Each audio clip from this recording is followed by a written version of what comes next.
Hey there, Wastelanders, and welcome back to War Games News Radio for another Fallout Wasteland Warfare Battle Report breakdown. In this episode, I'm going to be taking a group of sole survivors plus Dogmeat head-to-head with some super mutants in the Big John's Salvage Showdown scenario. I decided to build a list based around the Sole Survivor unit cards, and technically I'm playing a little bit fast and loose with one of the rules here. You're only allowed to have 2 Sole Survivors in any one force, but I decided to use 3. So I've got the Standard Sole Survivor, the Sole Survivor Loner, and the Sole Survivor Tech, along with the Goodest Boy Dogmeat, taking on a pretty nasty pack of super mutants. This one was a photo finish, but I don't want to spoil it, so I'll let you decide what you think after the end of this video, but let me know who you think the session MVP was. I'm putting together a list of MVPs in these battle report breakdowns to use in a very special episode coming up fairly soon. So let me know in the comments below who you think is the MVP and give it an upvote if you agree with the original poster. If you want to try out the Big John's Salvage Showdown scenario, you can find a link in the description below to the PDF for the scenario on the Modifius download page. And if you want to get your hands on any of the models you see in this scenario, you can visit the Modifius website or check out the affiliate links in the description as well. Anything you buy from there helps support the channel and keeps me able to make more videos more often. With all the housekeeping out of the way, let's get into the action on Big John's Salvage Showdown. Here you can see we have a whole whack of terrain representing this giant junkyard type area, and it's going to be up to my crew of survivors plus Dogmeat to get into the junkyard despite all the mutant presence and get my hands on this warhead. I can spend an action to interact with the crate there and gain the counting token, thus giving me control of a mini nuke. When I have that mini nuke, it will then be up to me to get to any of the 4 board edges with the carrier model, and that will win me the game. The mutants, on the other hand, are going to do their best to stop me from doing that, of course. I'm going to be playing this game in 8 rounds, and we'll see if I'm able to get in and get out within that time and without dying. And what would a game of Wasteland Warfare be without a twist or two? In this case, I'm going to have to watch out for incoming fire from these mutants if and when I get the warhead, because any shot on the carrier model or on any model that's within orange of the warhead could set the thing off. If any of those shots tend to occur, I'm going to have to roll the armor die. If I get a 1, which of course is the most common number on the die, go figure, then this thing's gonna go up in a big old mushroom cloud. So yeah, gonna have to try to use a lot of this terrain to my advantage, I think, when I do get my hands on that thing. Try to use the boxes as cover and whatnot, because yeah, definitely don't want that to happen. Our junkyard intruders for this game are going to be 458 points of survivors. We've got the standard Sole Survivor with an assault rifle, the Sole Survivor Loner with a laser pistol and the Veteran Leader perk, the Sole Survivor Tech using the Vault Girl STL printable mini for that one, and she's carrying a 12.7mm pistol, and of course, the goodest boy of them all, Dogmeat. Now for the mutants! Here we've got a standard super mutant with a bolt action pipe rifle and a board, 2 super mutant hounds, which, nothing going on there, but they are always a tough time to tangle with. Then the brute, who has a rebar club, which is one of the weapons from the New Vegas expansion. Super stoked to give that a try as well. And then we've got the aviator, which is one of my low-key favorite units from the super mutants. And this one's gonna be pretty teched out with the vertibird blade, the aviator cap, which they get for free, and then the marksman carbine. So that's a pretty awesome weapon, and every time I've used it, I've had a good time. So kind of scared having that in their hands, but we'll see what shakes down. Let's get into round 1.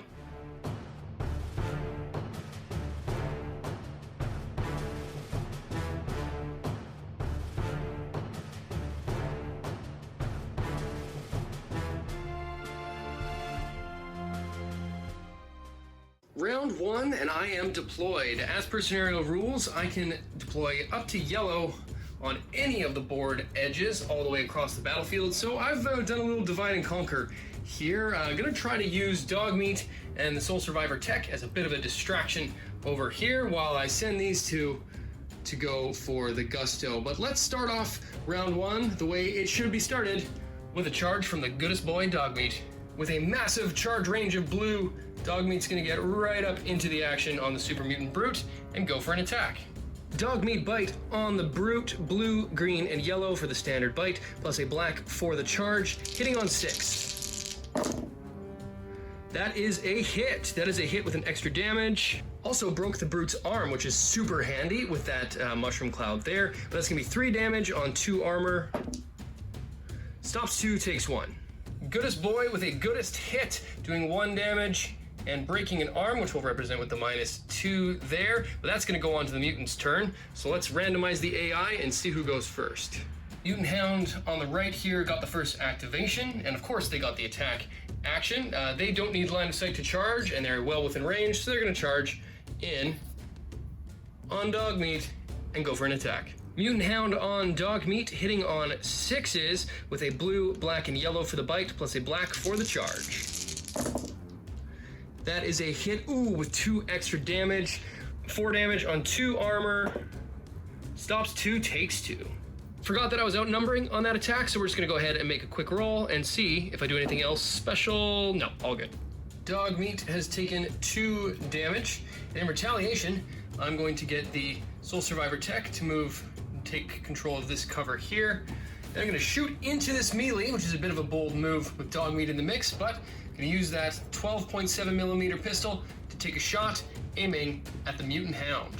Soul Survivor tech with a 12.7mm pistol. It actually rolls 3 damage dice at this range, but I don't have that third one on me at the moment. So I'm hitting on 6s normally, but since I'm shooting into a melee, I'm hitting on 8s.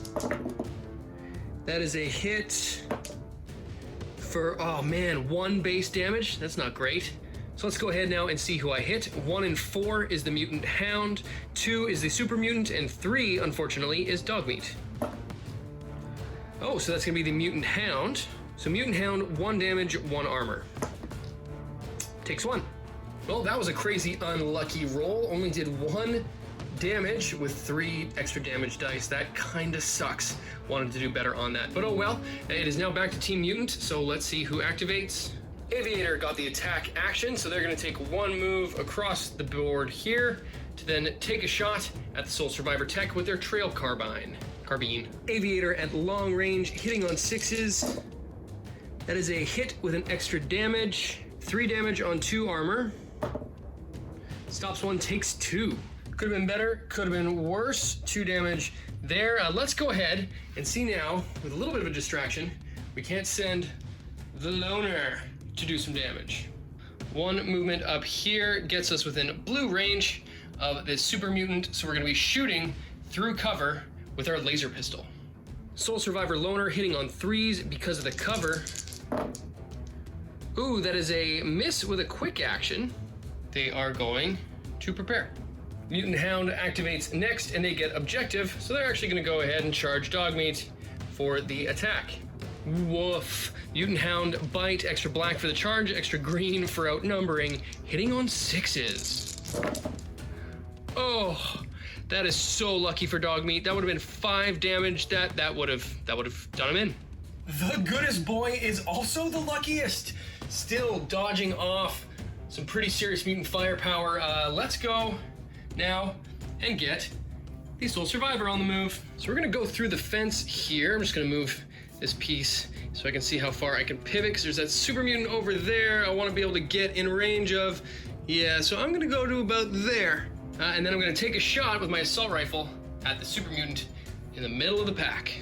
Soul Survivor assault rifle at long range, hitting on 7s. That's a hit for 3 damage. 3 damage on 1 armor. Ooh yeah, mutant takes 3. Of course, I'm within orange of that nuke container, so anything but 1. Didn't think about that before I declared the attack. Oh, thank God, we're okay. We're back on track. It's the Brute's turn now, and they're gonna go ahead and attack at Dogmeat, but they are crippled. Oof, this is a pretty nasty one too. Brute hitting on 6s because of the crippled arm, extra black for being super strong, and an extra green for outnumbering, with the rebar club hitting on 6s. Okay, so that's a hit for, a hit for 1 armor break, 2 damage. 2 damage on 1 armor. That takes 2 Dogmeat, ouch. Brute, second attack is a miss, thanks to the broken arm. Not too shabby, lucky us, because that would have been a pretty bad one. Okay, so now that is half of Dogmeat's hit points gone. He's lost his strong armor bonus token. Yeah, so he's not in great shape. Let's randomize AI and see what the Super Mutant does to round out the turn. Mutant got the Reckless ranged attack, and while Reckless, yeah, I mean, this would be pretty reckless to shoot into their own melee like that, but I think it would make more sense, having taken a couple shots from these two here, that he's going to take a shot at the Soul Survivor over here. Super Mutant bolt action pipe rifle at long range, hitting on 4s. Ooh, that is a miss with the first shot, and a big wide miss with the second. And as a reaction to those shots, I'm going to take a quick move with my Soul Survivor loner, and I'm going to go ahead and move up to the base of this car, but I'm going to want to move away from there pretty soon because I'm definitely going to be treating this piece as an exploding vehicle. So yeah, I'm going to use it as cover for right now, and then I'm going to run the hell away on round 2. So let's get into that right now.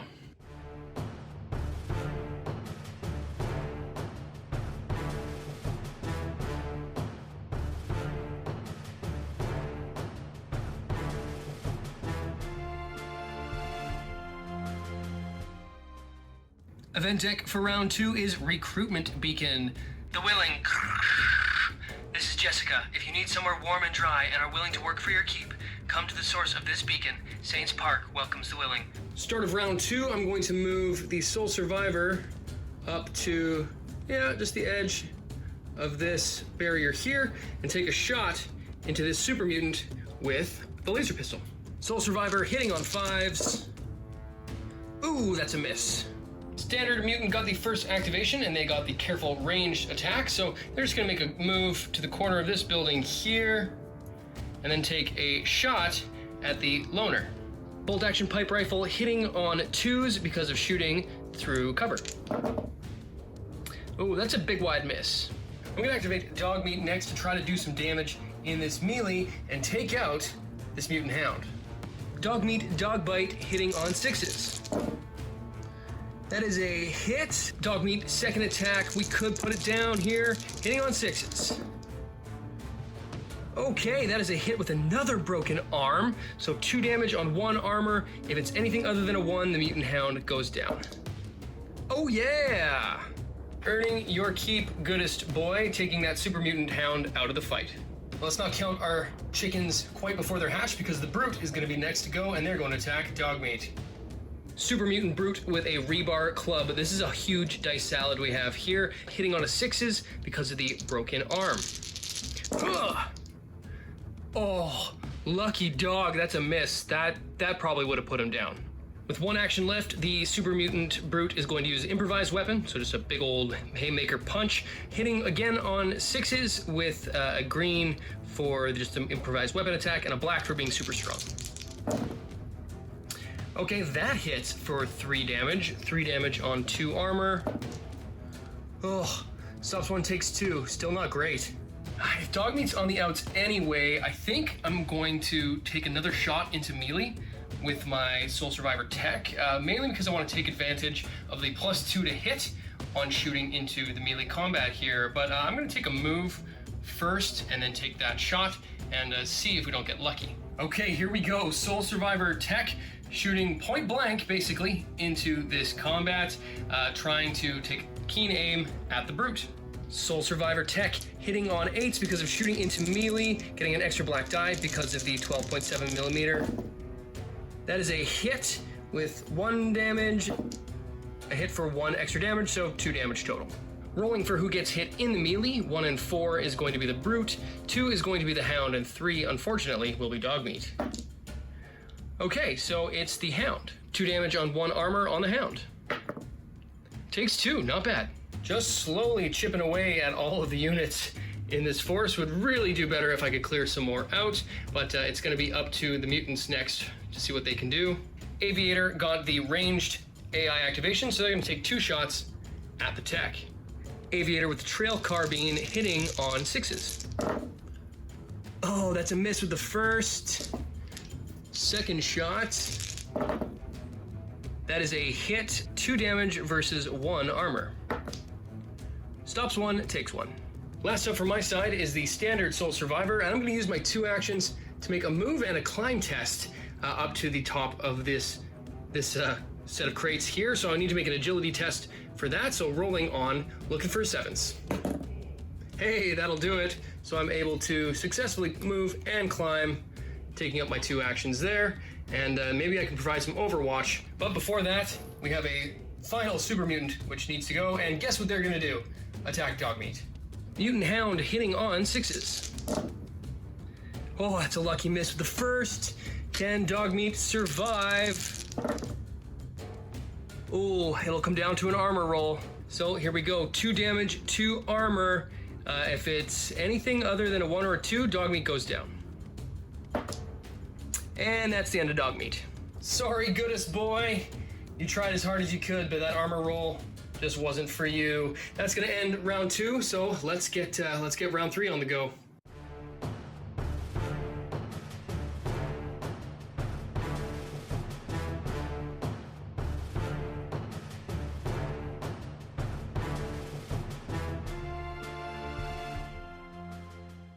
Event for round 3 is static buildup. Atmospheric conditions create a charge that disrupts electronics. All computer skills are at a -2 penalty, but we're not going to be using computers this round, so oh well. Round 3, and we are up first because thanks to Dogmeat actually biting the dust, we have less models than our opponents. And you know what? If I've said it once, I've said it 100 times. God hates a coward. Let's charge, well, move, I guess, into contact with the mini nuke and spend our action to pick it up, meaning we are currently in control of the nuclear football.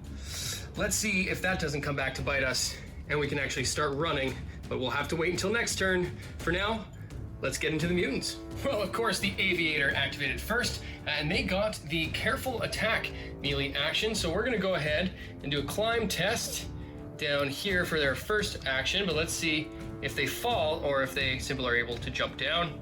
Super mutant climb test, agility of 5. Let's see what happens. Ooh, they fail, so they're gonna slip and fall and take a bit of damage, or at least take a damage roll here. Come on, 2 black stars for the super mutants damage roll. Oh yeah! Okay, so let's roll armor on that now. 3 armor, 2 falling damage. Stops all of it. Oh well. And for their last attack, they're going to, or action, they're going to charge into our buddy here. Oh man, I really want to shoot at this super mutant from up here, but this whole melee now is within orange of that model, so if I do, there's a really good chance I could hit the football and end this game way too early. I gotta think about what I'm gonna do. Oh, that is such a risky shot. I just can't justify it, but sadly, it's the only thing that she can do this turn, so you know what? I'm just gonna prepare, as boring as that is, but I really, really, really don't want to screw this up.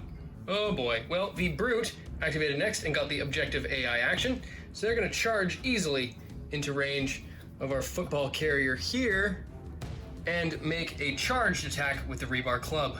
Well, this is an ugly one, and we've got the Rebar Club, so it's yellow, blue, and black, plus black for the charge, plus green for outnumbering, hitting on 6s because of the broken arm. Ouch, that is a hit for 2 armor break and 1 extra damage, so 3 damage total. Okay, Soul Survivor Loner, 1 armor, 3 damage. Okay, would normally stop nothing, but I still have the +1 strong armor token from my Survivor special rule, so it's only going to deal 2 damage. Could have been better, could have been worse, but let's go ahead now and activate our Soul Survivor Tech, who's going to try and do some damage to this mutant here, shooting with their 12.7mm pistol. Soul Survivor Tech shooting through cover, hitting on 4s with an extra black die. That is a hit for 2 damage. 2 damage on 1 armor. Ooh, takes 2. Second shot, same thing, hitting on 4s. That's a miss. Standard super mutant here got the melee attack activation, and they got the option to charge. So they're gonna go ahead and charge easily within red to this bloke here and take an attack with their board. Last for the round is the Mutant Hound, who, surprise, surprise, got the charge AI action. Mutant Hound a bite with an extra black for the charge, hitting on 6s. Oh, that is a miss. Man, this game is just a slap fight right now. Every unit except for the Aviator and the standard Soul Survivor has some form of damage on them, so somebody's going down in the next round. It's just a matter of who. But let's get into round 3, where I've got the first turn, and see if we can't get this football running across the field.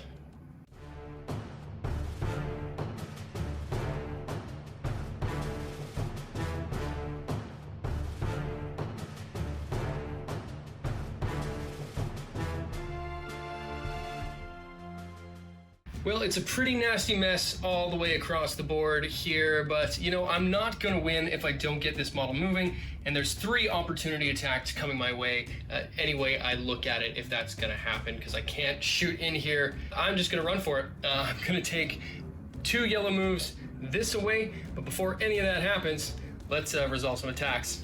Let's just get the attack I'm least excited for out of the way first. The Super Mutant Brute with the Rebar Club. This is going to have an extra black for being super strong, an extra green for outnumbering, but it's going to be hitting only on a 4 because he is crippled, and also because of the quick action. Here we go. Oh, that is a miss. Thank my lucky stars. Then we've got the standard Super Mutant attacking with a board quick action, meaning it's attacking, hitting on a 4s. Ooh, that is a hit for 2 damage, 2 damage, 3 armor. And lastly, we've got the Vertibird Blade with the Aviator, extra black for being super strong, extra green for outnumbering, hitting on 5s because of the quick action. Okay, so that's a hit for 4 damage, 1 armor break. So 4 damage, 1 armor break, meaning 2 armor, 4 damage. Stops 2, takes 2. Wow, we're still in the fight. The Soul Survivor Loner takes 2 moves this away, as far away from these muties as he can, trying to get away to the edge of the board. I've got a bit of a plan. See if maybe we can't do a little handoff situation here, and to that end, I'm going to make a agility test here and see if I can't get down with my Soul Survivor reacting to this movement. Normally succeeding on a 7, but it's a quick action, so it's a 5. That's a miss, so I'm going to move down for sure, but I'm going to take 1 black die worth of damage, so let's roll that. 1 damage, so let's roll armor. 3 armor, 1 damage. Ow, so I'm going to take that, but it's only going to remove my strong armor token because of my Survivor special rule. So, no harm, no foul. Standard Mutant got the first activation, so they're going to take a jockeyed move around here, and then easily be able to make their red charge into the Soul Survivor Loner. Whew, this could be bad. Okay, bit of a tricky play here. My plan is to charge into the mutant, make an attack, and then slide around the side to be in base-to-base contact with my dude there. That's going to give me the ability to make a handoff with the nuke if I have to by spending an action, and then judging who can make a run for the board there. So first things first, let's make an attack here, charged with an improvised weapon, and then make a slide. You know what? Scratch that. I'm not going to do improvised weapon. I'm going to do a close combat attack with the assault rifle, giving me a green and a black die, and then an extra black for the charge. Here we go. Let's see what happens. That is a hit for 3 damage. Not bad. Let's roll armor. 3 damage on 2 armor because I am shooting in close combat. Ay. Stops 2, takes 1. Well, this mutant is not doing so hot, but I'm going to now make the slide around here and prepare because of the quick action I got on that last attack. I keep forgetting about outnumbering this game for some reason. Last attack had an outnumbering die and had no effect. And of course, the Aviator activates next, and they're gonna make 1 move here and then be within charge range of our Soul Survivor Loner. So that's gonna take up their entire turn, but they are charged for next round. It is the Tech who's gonna see if we can't put this dang dog down. Tech hitting on 4s will roll an extra black die for the 12.7 pistol. That is a hit for 1 damage, a hit for 1 damage, 1 damage, 1 armor. Anything but a 1, the Hound goes down. You've got to be kidding me. Okay, second attack, try that again. That's a miss. The Brute is going to move well under here, get within green charging range, and basically just run in to tangle up our buddy Z. There. Whew. Things are going to get dangerous, but I think we might make it. And to finish out the turn, it's the Hound going to bite. Dog bite hitting on 6s. That is a miss with the first. And a miss with the second. Wow, that's just a slap fight too. Well, this round is ending a lot like the last one did, with not much movement over here and one giant melee on the other side of the board. I am going to get to activate next, so it's basically just going to come down to a run from the Soul Survivor and see if I can't outlive and outlast.